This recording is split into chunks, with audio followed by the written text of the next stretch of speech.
Hola chicos, estamos en otro capítulo de Academy Tech. El día de hoy vamos a ver un poco más sobre conjuntos tal y como acordamos en el capítulo anterior. Conjuntos 2. Entonces ya habíamos conocido la definición, la idea intuitiva, también algunas propiedades de intersección y de unión y prometimos continuar con esto. Entonces, clases de conjuntos. Aquí vamos a tener al conjunto finito. Pero necesitamos una idea intuitiva. Entonces, a ver usted, alumno, ¿me podría decir qué piensa sobre esto? Yo opino que se trata del conjunto finito sobre algo que tiene un fin en específico o hasta una cierta cantidad de elementos en un conjunto. Claro, y es eso mismo, de una manera formal, vemos aquí como lo hemos escrito, es aquel conjunto que tiene un número ilimitado de elementos. Esta palabra es bien importante, ilimitado. Ahora, representemos esto mejor de forma numérica mediante este conjuntito que está entre llaves con los elementitos 1, 2, 3 y 4, donde n de a representa la cantidad de elementos de dicho conjunto, que en este caso son 4, como podemos verificar. Entonces, ¿me podría dar usted algún ejemplo de otro conjunto finito? Un ejemplo de conjunto finito podría ser un aforo máximo de personas en un lugar determinado. Claro, y es eso mismo, ¿no? Porque es un conjunto que está limitado. Asimismo, podríamos ver muchísimos conjuntos en realidad, tantos finitos como infinitos, hay muchos. Entonces, sigamos. ¿Cuál es la observación aquí?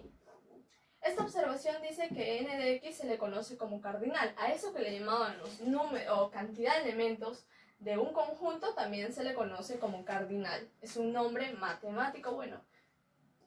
Ya. Y es aquel que dice cuántos elementos hay en un conjunto. Bueno, eso se entiende entonces. Ahora pasemos a los conjuntos infinitos, que es otra clase. Es aquel conjunto entonces que tiene un número ilimitado de elementos. ¿Está bien? Entonces, o más bien dicho, es no finito.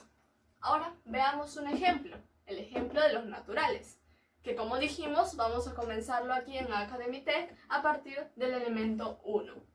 Y este es un conjunto infinito. También tenemos a los reales, que ya los representamos ayer, a los racionales y podemos ubicar otros tantos. Ahora, veamos algunos conjuntos especiales.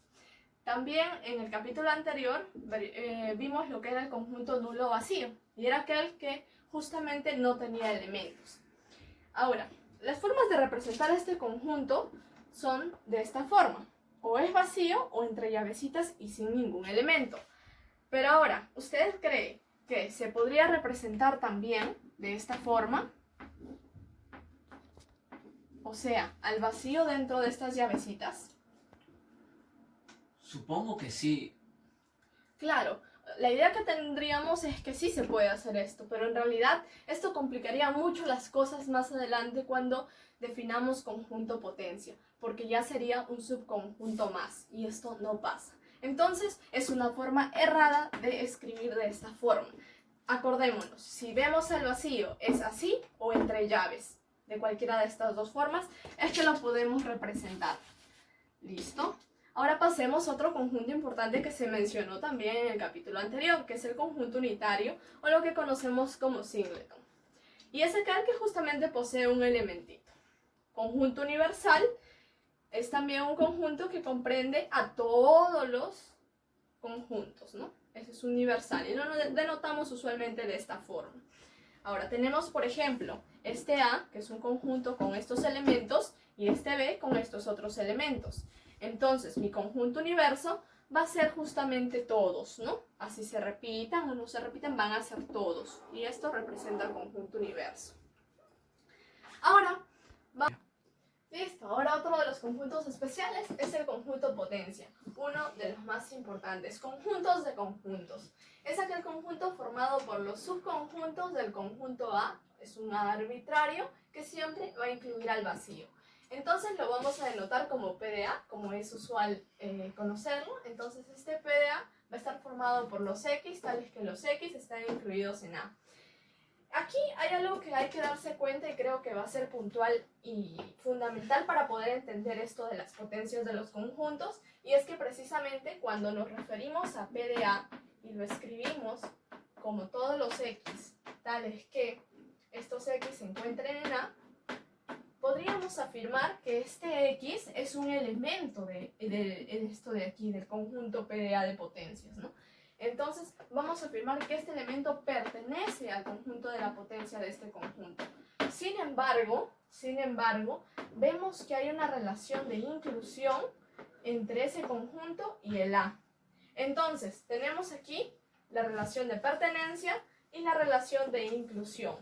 No hay que confundir estos términos. Si entendemos esto, la verdad que todo lo demás es pues bastante aplicativo. Listo. Entonces, lo denotamos aquí. Y vemos justamente que se va a verificar que el vacío siempre va a pertenecer al conjunto de potencia del conjunto A y el mismo A también pertenece al conjunto de potencia de A. ¿Y esto por qué? Porque el A siempre está incluido en el A. Esto es algo que ya vimos en el video anterior. Listo. En esta nubecita he puesto esta equivalencia entre que un elemento está en las partes de A y es equivalente a decir que este elemento está incluido en A. Esto nos va a ser útil para muchas demostraciones si queremos profundizar un poquito más, pero es suficiente con que entendamos técnicamente qué dice esto. Vamos con un ejemplo aquí.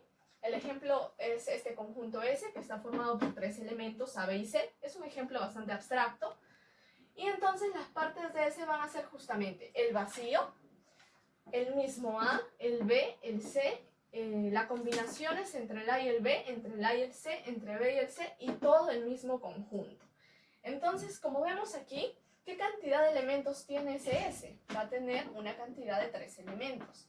¿Y cuántos tiene el PDS? Va a tener una cantidad de ¿cuántos elementos? Justamente de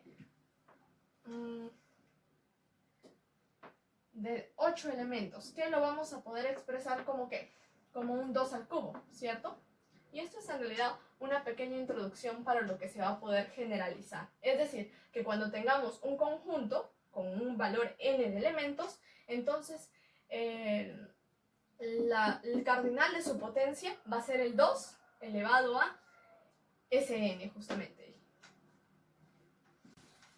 Y ahora vemos entonces esta pregunta. ¿Cuántos subconjuntos habrá si el conjunto original tiene n elementos? Entonces, la cantidad de elementos del conjunto potencia se va a representar como 2 a la n. Esa es la cantidad de elementos del conjunto potencia.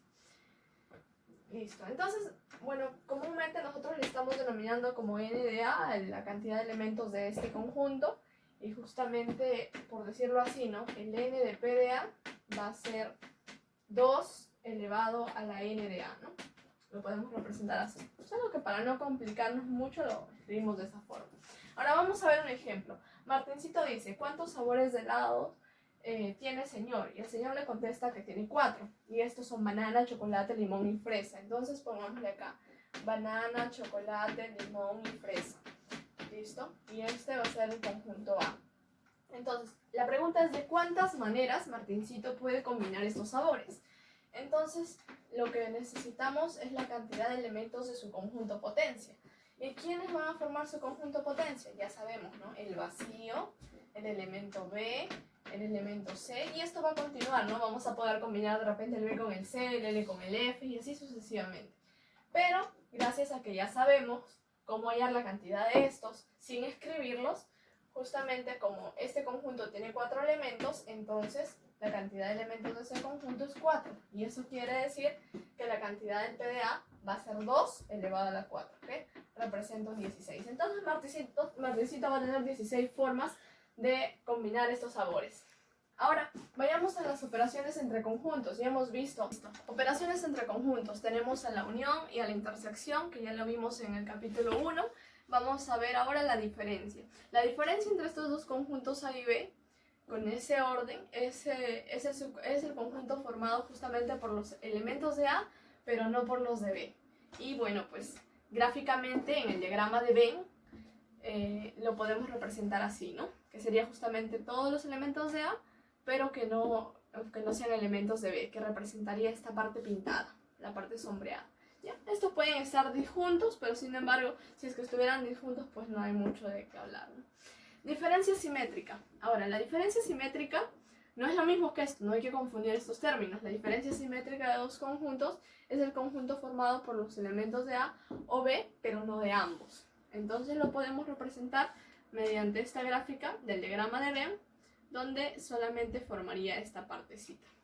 Y ahí también, otra forma de representarlo, por teoría de conjuntos, esta diferencia simétrica se puede expresar como la unión menos la intersección, que ya son operaciones básicas que ya conocemos de teoría de conjuntos. Y finalmente el complemento de un conjunto se puede expresar poniéndole una C arribita, en la parte superior derecha, o sino también como el C del conjunto, ¿ya?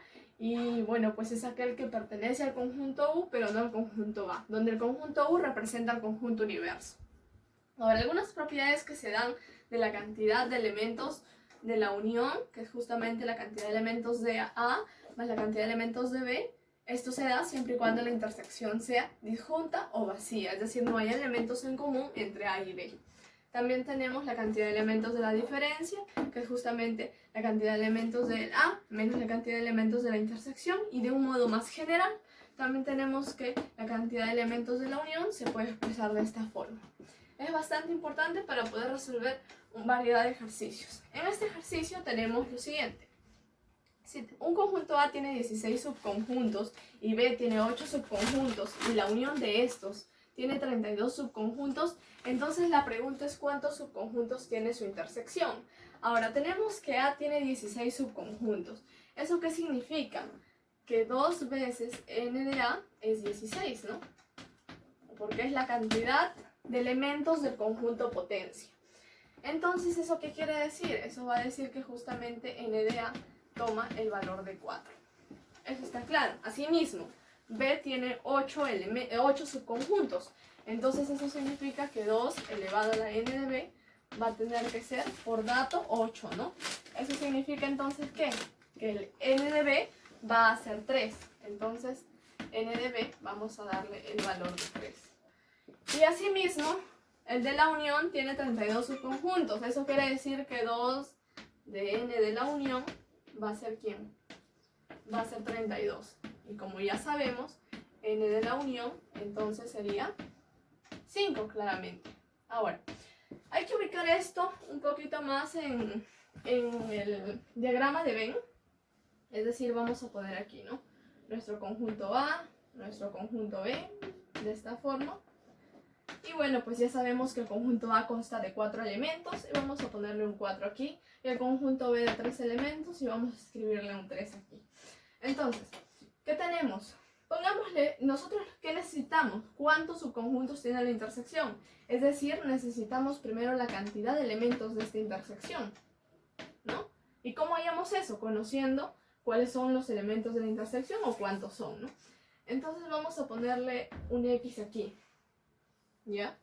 Entonces, ¿esto qué sería? Va a ser 4 menos X y esto sería 3 menos X, ¿está claro? Estamos completando nada más. Entonces nos dice que n de A unido con B es 5. Entonces vamos a tener que 4 menos X más 3 menos X va a ser igual a 5. ¿Ya? Que es la cantidad de elementos justamente de esta unión.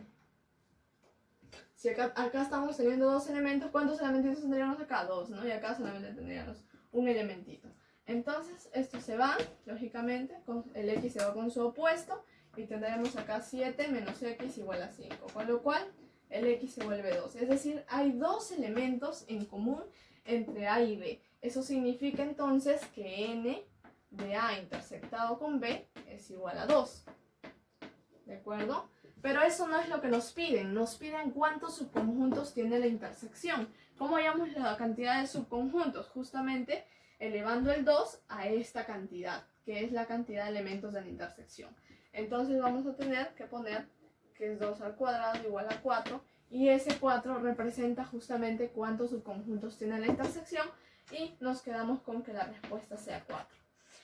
Listo, para terminar este capítulo, entonces les hago recordar que se suscriban por favor y que nos compartan un poco más también y que nos sigan en cada video que vamos a estar realizando en estos días.